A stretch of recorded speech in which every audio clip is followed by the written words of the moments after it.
আসসালামু আলাইকুম, দেখতে পাচ্ছেন Vivo V30-র ব্যাকসেল লাগানো হচ্ছে, ক্যামেরা ফ্রেম সহ অরিজিনালটা। এই যে আঠা দেওয়া হচ্ছে এখন বর্তমানে। চারোপাশে আঠা দেওয়ার পরে জিনিসটা একবারে 100% বসিয়ে দেওয়া হবে।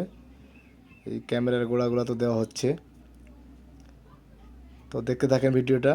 এই যে ক্যামেরার যে পলিগুলো ছিল, পলিগুলো তুলে ফেলা হচ্ছে। এখন সুন্দরভাবে পিছনটা বসিয়ে তুলো।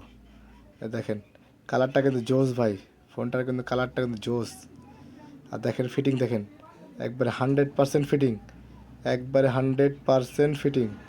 কোনো বোঝার উপায় নাই, কোনো বোঝার উপায় নাই। দেখেন রাবার দিয়ে দিল, রাবার দিয়ে প্রায় 1 ঘন্টার মতো রাখতে হবে। এটা 1 ঘন্টা রাখলে পরে আঠাটা একবারে সুন্দরভাবে লেগে যাবে।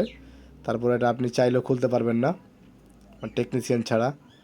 দেখেন, আর এই দেখেন এটা ছিল ভাঙাটা, আর ওটা হলো ভালোটা। ভাঙা থেকে ভালো। ধন্যবাদ, ভিডিও ভালো লাগলে শেয়ার করে দিবেন।